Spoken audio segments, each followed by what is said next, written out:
Hello, আপনাদেরকে মুভিতে যে অনেক অনেক স্বাগতম জানাই।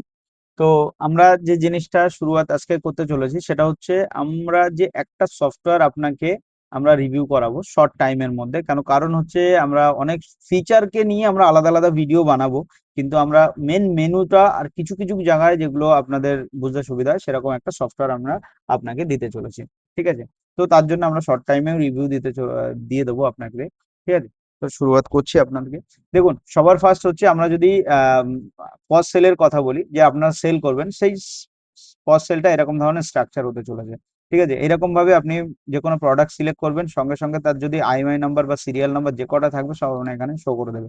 আপনি এখান থেকে সিলেক্ট করে নিতে পারবেন। দেখুন, এখানে নিচে যদি দেখতে যান, ক্যাশ আপনার কত হচ্ছে সেটা আপনার দেখিয়ে দেবে। মাল্টিপল পে হতে পারে, যেমন দেখা যাচ্ছে ক্যাশ কিছু পেমেন্ট করতে, কিছু অনলাইন করছে সেটা হতে পারে। ক্যাশ কত, ইএমআই পে হতে পারে। যেমন যদি ইএমআই পেতে চলে যান, আপনার কত টাকা ডাউন পেমেন্ট করেছে, কত টাকা আপনার ফাইন্যান্স অ্যাকাউন্টে ঢুকছে, কত টাকা কাস্টমার ডিউ আছে, সব এখান থেকে আপনি ম্যানেজ করতে পারবেন। ঠিক আছে? কাস্টমার অ্যাড, এখান থেকে কাস্টমার অ্যাড করতে পারবেন। যেমন ইচ্ছা আপনি এখান থেকে কাস্টমারের নাম্বার সিলেক্ট করলে, যদি অলরেডি সে অ্যাড হয়ে থাকে তাও দেখিয়ে দেবে ইউজিং কাস্টমার। যদি আপনি অ্যাড করতে চাইছেন অ্যাড করতে পারেন। ঠিক আছে? তো এর থেকে বেশি আমি এখন পজ সেলিং এর কথা আমি যাচ্ছি না। ঠিক আছে? তো এটা আপনার পজ সেলিং হয়ে যাচ্ছে। এবার চলে যাচ্ছি আমরা ড্যাশবোর্ডে। দেখুন, ড্যাশবোর্ডের মধ্যে আপনি সেল থেকে শুরু করে সব আপনি ডে টু ডে সব আপডেট এখানে পাবেন। সেল ডিউ ইত্যাদি, প্রফিট লস, মানে সেল যেটা আছে, স্টক, লো স্টক, আপনার সব এখানে পাওয়া যাবে। ঠিক আছে? এবার চলে আসছি আমরা মেনুগুলোতে। মেনুগুলোতে দেখুন, লিস্ট কাস্টমার, আপনার যত কাস্টমার থাকবে কাস্টমার লিস্ট দেখতে পারবেন, তাদের এখান থেকে গিয়ে তাদের লেজার দেখতে পারবেন। হ্যাঁ, যে কবে কি কি টাকা প্রোডাক্ট কিনেছে, কি বৃত্তান্ত, পেমেন্ট ডিউ আছে, ক্যাশ আছে, যা আছে সেগুলো আপনি এখানে দেখতে পারবেন। ঠিক আছে? এবার চলে আসছি আমরা সাপ্লায়ারে। দেখুন, সাপ্লায়ার বলতে আপনাদের ডিস্ট্রিবিউটার বা ইত্যাদি যেগুলো আছে। দেখুন, সাপ্লায়ার লিস্টে আপনি যদি যান, তো উদাহরণের জন্য যে সাপ্লায়ার গুলো থাকবে তাদের আপনি কি কি দেখতে পারবেন। দেখুন, অ্যাড সাপ্লায়ারে আপনি সবকিছু দেখতে পারবেন, তাদের পেমেন্ট করতে পারবেন। ম্যানেজ এজেন্ট, যদি ওই সাপ্লায়ার আন্ডার থেকে কে কে আপনার এখানে ভিজিট আছে না আছে সেগুলো আপনি এখানে অ্যাড করতে পারবেন। ঠিক আছে? ভিউ লেজার যদি আমি যাই, তো ভিউ লেজার থেকে আপনি কি কি দেখতে পাবেন, লেজারে যা কিছু থাকবে দেখতে পাবেন। এখানে আপনি পারচেজ, আপনি কবে কি পারচেজ করেছেন সেটা দেখতে পারবেন। স্টক রিপোর্ট দেখতে পারবেন, ডকুমেন্ট নোট রাখতে পারবেন। স্কিম যদি কোনো সেলার দিয়ে থাকে, সরি কোনো সাপ্লায়ার দিয়ে থাকে, তাহলে তাদের দেখতে পারবেন। হ্যাঁ, অ্যাক্টিভিটিস কি আছে সেগুলোকে দেখতে পারবেন। কন্ট্যাক্ট পার্সন যেগুলো থাকবে সেগুলো দেখতে পারবেন। পেমেন্ট কি করেছেন সেগুলোকেও দেখতে পারবেন। অ্যাড পেমেন্ট আছে আপনার, অ্যাড ক্রেডিট নোট আছে, অ্যাড ডেবিট নোট আছে। এগুলো সব আপনার এখানে আপনার চলবে। এবার আপনার আমরা চলে আসি, সেটা হচ্ছে আপনার পেমেন্ট। ঠিক আছে? অ্যাড সাপ্লায়ারে দেখুন, অ্যাড সাপ্লায়ারে যেটা আপনার আছে, নাম, কোম্পানি নেম ইত্যাদি এগুলো আছে। যদি ওনার ওপেনিং ব্যালেন্স হিসেবে আপনি যদি এখানে 5 টাকাও দেন, তাহলে আপনার লাস্ট লেজার এখানে চাইবেন। ঠিক আছে? যদি আপনি জিরোতে রাখেন, তাহলে এখানে সাপ্লায়ার ক্রিয়েট করার সময় কিছু লাগবে না। ঠিক আছে? আর এখানে আপনার পেমেন্ট টার্ম আছে, সে কেউ 10 দিনে পেমেন্ট নিচ্ছে আপনার থেকে, 7 দিনে পেমেন্ট নিচ্ছে, ইয়া মান্থে পেমেন্ট নিচ্ছে, আপনি এখানে অ্যাড করতে পারেন। ঠিক আছে? বেশি ডিটেলসে বলতে পারবো না, কারণ হচ্ছে সময় নষ্ট হবে, আমি খুব ডিটেলসে কথা বলতে পারছি না। তো আমরা নেক্সট আরো ফিচারে বলে দেবো। যখন আমরা এবার পেমেন্ট অ্যাকাউন্ট বা লিস্ট অ্যাকাউন্ট দেখছি, যেমন পেমেন্ট অ্যাকাউন্টের মানে হচ্ছে এটাই যে আপনি একটা ক্যাশ অ্যাকাউন্ট আছে, আপনি স্টোরের ক্যাশ অ্যাকাউন্ট ম্যানেজ করেন, অথবা আপনার ব্যাংক অ্যাকাউন্ট আছে 3টে 4টে 5টা। তো কোন অ্যাকাউন্টে কত টাকা আছে না আছে, কোন অ্যাকাউন্টে সেল হচ্ছে, কোন অ্যাকাউন্টে কাস্টমার টাকা পাঠাচ্ছে, এগুলো সব আপনি এখানে পেমেন্ট অ্যাকাউন্টের মাধ্যমে আপনি মাল্টিপল অ্যাকাউন্ট ক্রিয়েট করে আপনি সেগুলোকে ম্যানেজ করতে পারেন। ঠিক আছে? ফাইন্যান্স অ্যাকাউন্টের ম্যাটারটা সিমিলারই আছে, যে ফাইন্যান্স আপনারা আপনাদের স্টোর থেকে ফাইন্যান্স করান, সেই কোম্পানিগুলো আপনি এখানে অ্যাড করে রাখবেন। সেই পেমেন্টটা যখন সেল করার সময় এখানে টাকাটা অ্যাড হয়ে থাকবে। এবার পরে ওই কোম্পানি আপনাকে টাকা যখন পেমেন্ট করছে, তখন আপনি এখান থেকে পেমেন্ট ট্রান্সফার করে নেবেন। ঠিক আছে? এটা চলে যাচ্ছে। দেখুন, সেল লিস্টের মধ্যে পজ সেল লিস্ট, লিস্ট আপনার quick invoice. Quick invoice means হচ্ছে কোনো কাস্টমার যদি মনে করেন আপনার সিস্টেম থেকে না, জাস্ট একটা ইনভয়েস চাইছেন, বা শর্ট টার্মের মধ্যে কোনো ইনভয়েস করতে চাইছেন, তো এগুলো এখান থেকে করতে পারেন। ঠিক আছে? Sell return. সেল রিটার্ন বলতে যেগুলো সেল হচ্ছে সেগুলো হতে পারে যে উনি নিচ্ছেন না, অন্য অন্য কিছু এক্সচেঞ্জ করছেন, তো সেখান থেকে আপনি সেল রিটার্ন করতে পারেন। ঠিক আছে? অর্ডার অ্যাসাইনমেন্ট নিয়ে এখন বেশি কিছু আমি কথা বলতে পারছি না এখন। ঠিক আছে? পরবর্তীতে আমরা এই বিষয় নিয়ে কথা বলবো। অর্ডার অ্যাসাইনমেন্ট আপনাকে জাস্ট একটা হিন্টস দিয়ে রাখছি। অর্ডার অ্যাসাইনমেন্ট আপনাকে আপনার এরিয়াতে যে অনলাইন অর্ডার গুলো আমাদের প্ল্যাটফর্মের থ্রুতে আসবে, সেগুলো আপনাকে ডেলিভারি করতে হবে, বা আপনার এখানে অর্ডার গুলো আসলে আপনি ওখানে ডেলিভারি করতে পারবেন। সে কারণের জন্য। তো সেলার চ্যানেল মেন হচ্ছে গুরুত্বপূর্ণ। আপনাদের যদি 10টা 5টা স্টোর থাকে, 2টো স্টোর থাকে, তাহলে আপনারা কিভাবে ম্যানেজ করেন এই মুহূর্তে? মাল্টিপল সফটওয়্যার লাগালে আপনি তো এটা করতে পারেন না যে আপনি ওই স্টোরে কি আছে কিভাবে কি দেখবেন কি করে? আপনি এখান থেকে একটা অ্যাডমিনে ঢুকে আপনি আপনার স্টোর গুলোর কোথায় কি আছে না আছে, কোন স্টকে ট্রান্সফার করতে হবে কি না করতে হবে, আপনার কার কি প্রফিট আছে, সেখানে এমপ্লয় কে কাজ করছে, এভরিথিং সব ট্র্যাকিং আপনি এখানে করতে পারবেন। ঠিক আছে, প্লাস হচ্ছে এক স্টোর থেকে আরেক স্টোরে স্টক ট্রান্সফার করতে পারবেন। ঠিক আছে, পারচেজ কি হচ্ছে না হচ্ছে সেগুলোকে ট্র্যাকিং করে রাখতে পারবেন। এগুলো আপনার সেলার চ্যানেল থেকে হয়ে যাবে। প্লাস হচ্ছে এখানে রিপেয়ারিং এর যদি কথা বলি, দেখুন রিপেয়ারিং এ ড্যাশবোর্ড, জবশিট, মানে অ্যাড জবশিট এগুলো আছে। রিপেয়ারিং বলতে আপনাদের যে ফোন রিপেয়ারিং হোক, চাই ইলেকট্রনিক ডিভাইস রিপেয়ারিং হোক, সেগুলো আপনি এখানে জবশিট বানাতে পারবেন, প্লাস জবশিট ক্লিয়ারও করতে পারবেন।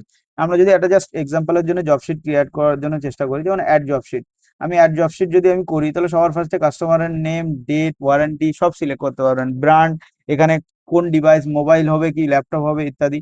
ঠিক আছে, এখানে কাস্টমার যদি পাসওয়ার্ড দেন তো পাসওয়ার্ড হয়ে যাবে, যদি প্যাটার্ন দেন তাহলে প্যাটার্ন সম্ভব হয়ে যেতে পারে, যেটা কাস্টমার দিয়ে রাখবে। সিরিয়াল নাম্বার এখানে দিতে পারেন।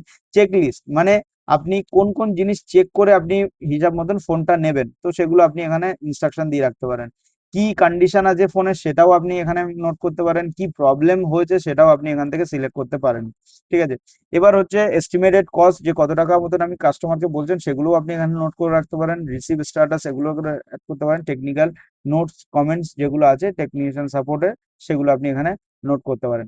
এবং যেটা আছে পার্টস, আপনি যে পার্টস গুলো এই প্রোডাক্টের সঙ্গে লাগবে রিপেয়ারিং এর জন্য, সেগুলো আপনি এখান থেকে অ্যাড করে রাখতে পারেন। যখন সেল করবেন তখন ওই পার্টস গুলো অটোমেটিক্যালি সেভ থাকবে, তো ওগুলো সেল করানোর জন্য। এবার চলে আসছে আমরা ওয়ালেটের বিষয়ে। আমি এখন কিছু বলছি না, ওয়ালেট আপনাদের হিসাব নিকাশ এগুলোর জন্য থাকবে। সাবস্ক্রিপশন দেওয়া বলতে আপনার যে প্ল্যানটা আছে সেই প্ল্যানের সাবস্ক্রিপশন মডিউল আছে। প্রোডাক্টের এটা হচ্ছে গুরুত্বপূর্ণ প্রোডাক্ট, আপনি যেসব প্রোডাক্ট গুলো অ্যাড করবেন সেগুলো হচ্ছে আপনার অফলাইন প্রোডাক্ট, আপনি যত ইচ্ছা তত প্রোডাক্ট অ্যাড করতে পারেন এই ধরনের। ঠিক আছে, এখানে সিম্পল স্টেপ আছে, আপনি জাস্ট একটা ক্রিয়েট অফলাইন প্রোডাক্ট ক্রিয়েট করবেন, টাইটেল, প্রাইস, ব্র্যান্ড, কোন ক্যাটাগরিতে আপনি প্রোডাক্টটা রাখতে চাইছেন, ঠিক আছে, আর ডিসক্রিপশন আর আপনার ইমেজ, যদি চান আপনি ইমেজ দিতে পারেন, দিয়ে ক্রিয়েট প্রোডাক্ট করবেন, আপনার প্রোডাক্ট ক্রিয়েট হয়ে যাবে, ওই প্রোডাক্ট আপনি পারচেস করে নিতে পারবেন। এবার এছাড়াও আপনি অ্যাডমিন প্রোডাক্ট আপনি অ্যাড করতে পারেন। অ্যাডমিনের যত প্রোডাক্ট আছে আপনি যদি মনে করেন আপনি এই প্রোডাক্টটাই আপনি ওখানে অ্যাড করে দেবেন, দিতে পারেন, কোনো ইস্যু না। ঠিক আছে, তো এইগুলো থাকছে। প্লাস হচ্ছে আপনার এখানে হোলসেল প্রোডাক্ট, দেখুন হোলসেল প্রোডাক্টটা এমন একটা ফিচার এখানে আমরা দিয়েছি হোলসেল প্রোডাক্টে। হোলসেল প্রোডাক্ট মানে আপনি আমাদের সফটওয়্যারে যত আসবে সবাই রিটেলার আসবে। যদি আপনি চান যে কোনো প্রোডাক্ট আপনি হোলসেল করবেন, এখান থেকে হোলসেল প্রোডাক্ট অ্যাড করবেন, তখনই ওই প্রোডাক্টটা ওই রিটেলারদের কাছে সবাইকে দেখাবে, তখন তারা সবাই রিটেলার আছে, তো আপনার প্রোডাক্টটা ওখান থেকে পারচেস করতে পারে তারা হোলসেল প্রাইসে, কারণ বাল্কে প্রোডাক্ট পারচেস করবে। ঠিক আছে, আরেকটা জিনিস এখানে আমি ভুলে গেছি, সেটা আপনি দেখিয়ে দিচ্ছি। দেখুন র্যাক ম্যানেজমেন্টও আপনি এখানে করতে পারবেন। র্যাক ম্যানেজমেন্ট বলতে আপনার স্টকে কোন প্রোডাক্ট কোথায় আছে, কোন কভার কোথায় আছে, সেই ধরনের আপনি র্যাক ম্যানেজমেন্ট করতে পারেন। স্টক অডিট করতে পারবেন, যে আপনি কোনো একজন উদাহরণ একজনকে এমপ্লয়কে অ্যাসাইন করলেন, যে আমাকে টোটাল স্টোরের কত জায়গায় মানে সিঙ্গেল মানে ক্যাটাগরি প্রোডাক্ট আছে আপনার, সেই প্রোডাক্টটা আপনি সব জায়গার থেকে আপনি খুঁজে বার করেন যে কোথায় কোথা থেকে আছে, সেটা আমাকে অডিট করে দিতে। যদি স্টক কম হয় তাহলে আপনি তাকে চার্জ করতে পারেন। ঠিক আছে, প্রোডাক্ট পারচেজ হচ্ছে গুরুত্বপূর্ণ জিনিস। প্রোডাক্ট স্টক লিস্ট পারচেজ, আপনি কবে কি পারচেজ করেছেন সেগুলো আপনি দেখতে পারবেন। ঠিক আছে, পারচেজ সাজেশনে একটা জিনিস আসতে পারে, যেমন যে প্রোডাক্ট আজকে সেল হচ্ছে সেই প্রোডাক্টের অটোমেটিক ক্যালকুলেট করবে যে এই প্রোডাক্টটা লাস্ট কবে সেল হয়েছিল, লাস্ট 3 মাসে কিরকম সেল হয়েছে না হয়েছে, সেই অনুযায়ী ও আপনাকে পারচেজ সাজেশন দেবে যে এই প্রোডাক্টটা আপনি কি ফের করে অর্ডার করতে চাইছেন। আর যদি বলেন আপনি না, আর যদি বলেন হ্যাঁ, তাহলে ওই প্রোডাক্টটা আপনার ডিস্ট্রিবিউটারের কাছে অলরেডি মেল চলে যাবে, অথবা আপনি ওটাকে মার্কেট লিস্টেও আপনি অ্যাড করতে পারেন। যদি আপনার মার্কেট লিস্টে কেউ যায়, মার্কেটে যায়, সেই প্রোডাক্টগুলোকে পারচেস করে নিয়ে আসতে পারবেন। ঠিক আছে, প্লাস হচ্ছে এখানে অ্যাড পারচেজের জন্য সিম্পল জিনিস, সেলার আপনি চুজ করলেন XYZ, সেলার যখনই চুজ করবেন তার ডিটেলস যা আছে, যেমন সে 16 দিনের পেমেন্ট টার্মে কাজ করেন, তো সে সেরকম ভাবে সবকিছু দেখিয়ে দেবে। এখানে প্রোডাক্ট, যে প্রোডাক্ট সার্চ করবেন সেই প্রোডাক্ট এখানে চলে আসবে, আসলে আপনি এখানে সিরিয়াল নাম্বার ওয়াইজ তাকে অ্যাড করে দিতে পারবেন। ঠিক আছে, এটা পারচেজের আমি শর্টের মধ্যে দিয়ে দিয়েছি। স্টক ট্রান্সফারের যেটা কথা বললাম, স্টক যেটা আপনি এক স্টোর থেকে আরেক স্টোরে ট্রান্সফার করতে পারেন, সেটা আপনি এখান থেকে দেখতে পারবেন। ঠিক আছে, এবং আপনার যেটা আছে সেটা হচ্ছে আপনার এক্সপেন্সেস। আমি এখানে আরেকটা জিনিস দেখিয়ে দিই। স্টক ট্রান্সফারে দেখুন রিসিভ ট্রান্সফার মানে যে প্রোডাক্ট এই স্টোর থেকে রিসিভ হয়েছে, যে প্রোডাক্ট এখান থেকে সেন্ড হয়েছে, সব এখান থেকে দেখা যাবে। যখনই আমি একটা প্রোডাক্ট আরেকটা স্টোরে ট্রান্সফার করব, ওই প্রোডাক্ট সে যখন পাবে তখন সে ওখানে রিসিভ করবে, তবে এখান থেকে স্টক মাইনাস হয়ে আরেকটা স্টোরে শিফট হয়ে যাবে। ঠিক আছে, এটা এই অপশনটা হচ্ছে stock transfer.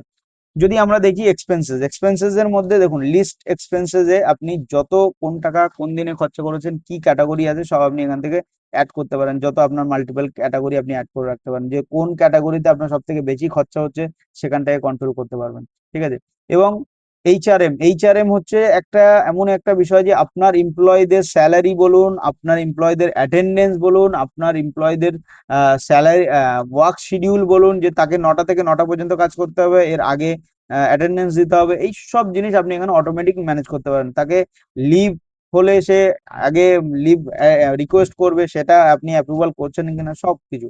Plus sell target তাকে দিতে পারবেন, যে সে কোনের উপরে সেল টার্গেট করবে। সে ব্র্যান্ড ওয়াইজ, যেমন ইত্যাদি আমরা যদি এমপ্লয় ধরি তো সে ব্র্যান্ড ওয়াইজ করতে পারেন। উদাহরণ ব্র্যান্ড ওয়াইজ যদি করে তা কোন ব্র্যান্ড, উদাহরণের জন্য আমি মোবাইলের উপরে সিলেক্ট করলাম কোন ব্র্যান্ড, উদাহরণের জন্য লাভা, লাভার জন্য কত কত পিস সেল করতে হবে, লো লিমিট 5 থেকে সেল করতে হবে কত piece, upper limit 10 piece, 10 piece sell করতে হবে। ফিক্সে আপনি অ্যামাউন্ট টার্গেট দিচ্ছেন না আপনাকে আপনি পার্সেন্টেজে দিচ্ছেন, সব এখান থেকে সিলেক্ট করে দেবেন। অটোমেটিকলি তার রিকোয়েস্ট এখানে দেখাবে যে সে কত পিস সেল করেছে, কি টার্গেট হতে তার বাকি আছে সব। যাদের আপনার আইএসডি আছে তাদেরও ওখান থেকে আপনি ম্যানেজ করতে পারবেন। ঠিক আছে, এটা সেল টার্গেট হয়ে গেল। অ্যাড অন ফিচারে দেখুন এমন কিছু নেই, অ্যাড অন ফিচারে আপনার হোয়াটসঅ্যাপ ইনভাইস আছে, আগামী দিনে আমরা এখানে আরো কিছু অ্যাড অন নিয়ে আসবো। দেখুন রিপোর্টে আপনার সব থেকে গুরুত্বপূর্ণ যেটা হচ্ছে রিপোর্ট, রিপোর্ট হচ্ছে আপনার স্টোরের মেন, মানে সেল কি হচ্ছে না হচ্ছে সেগুলোকে আপনাকে এসে দেবে। যেমন purchase sell report, stock profit and loss report, everything সব রিপোর্ট এখানে দেওয়া আছে, আপনি আগে পিছনে করে দেখতে পারবেন। ঠিক আছে, তো এই পর্যন্ত এখন শর্ট টার্মে আমি রিভিউ যতটুকু শর্ট টাইমে করানো সম্ভব আছে আমি এগুলো করলাম, কারণ আরো অনেক ফাংশন আছে যেগুলো আমি আর দেখাতে পাচ্ছি না, কেন কারণ হচ্ছে টাইম অলরেডি বেশি হয়ে যাচ্ছে। আমি ভিডিওটা হোয়াটসঅ্যাপেই দিয়ে হয়তো শেয়ার করবো, যেটা আপনাদের বোঝানোর জন্য। তো সেক্ষেত্রে এই পর্যন্তই আমি ভিডিওটাকে অফ করছি। আর হচ্ছে যেটা মেন গুরুত্বপূর্ণ আমি একটা কথা যেটা আপনাদের সঙ্গে আহ, সেটা হচ্ছে আমি, দেখুন একজন মোবাইল স্টোরের আমার ছিল, সেটার ব্যাকগ্রাউন্ড থেকে আমি বিলং করছি, যার কারণের জন্য আমি ছোট ছোট যেসব প্রবলেম গুলো অ্যাজ এ স্টোরের ক্ষেত্রে হয়, মোবাইল স্টোর বা ইলেকট্রনিক স্টোরের ক্ষেত্রে, সেগুলো সব প্রবলেম গুলো আমি এখানে সলভ করার চেষ্টা করেছি। আগামী দিনে আরো কিছু অ্যাড হবে বা আরো কিছু সমস্যা হবে, সেগুলোকে আমরা ওখানে সলভ করব। ঠিক আছে, আরেকটা কথা আমি বলতে চাই, যদি আপনারা এই মুহূর্তে ট্যালি হোক, ব্যাপার হোক, চাहे আপনার মার্গ হোক, এভরিথিং যত সফটওয়্যার আপনি ব্যবহার করেন না কেন, সেগুলো আমরা মাত্র আপনাকে 10 মিনিটের মধ্যে আপনার ওই সফটওয়্যার থেকে আমাদের সফটওয়্যারে শিফট করে দেবো। তার জন্য কোনো রকম চার্জেস লাগবে না, আমাদের টিম এগুলোকে পুরোপুরি আপনাকে করে দেবে আপনার সাপোর্টে। এই নয় যে আপনি শুধু সফটওয়্যার আমাদের থেকে নেবেন, আমরা আপনার থেকে কিছুই করবো না, এরকম কিছু না। আপনার সফটওয়্যার আপনি চালান, আপনার সফটওয়্যার 10 মিনিটের মধ্যে সবকিছু ডেটা আপনার এখানে পুট করে দেওয়া হবে, তারপর আপনি এই সফটওয়্যারে শিফট হয়ে আপনি কাজ করতে পারেন। 10 মিনিট আপনি সময় দেবেন, আপনার ওই পুরোনো সফটওয়্যার থেকে ডেটা এখানে শিফট করিয়ে দেওয়া হবে। ঠিক আছে, এইটুকু থাক। ধন্যবাদ আপনাদেরকে ভিডিওটা দেখার জন্য। আগামী দিনে আপনার প্রত্যেকটা ফিচারের জন্য আমরা আলাদা আলাদা ভিডিও আমরা ইউটিউবে দেব, যাতে আপনারা এই ভিডিওগুলোকে দেখতে পারেন। এটা শর্ট টাইম রিভিউ আছে, এর মধ্যে যদি হয়তো আমি সবকিছু কভার করতে পারিনি, কেন এতে প্রচুর পরিমাণে ফিচার আছে যে আমি শর্ট টাইমে কভার করা আমার দ্বারা পসিবল নেই। ঠিক আছে, তো ধন্যবাদ আপনাদেরকে অনেক অনেক, এতক্ষণ আমাদের সঙ্গে সময় দিয়েছেন তার জন্য অসংখ্য ধন্যবাদ আপনাদেরকে।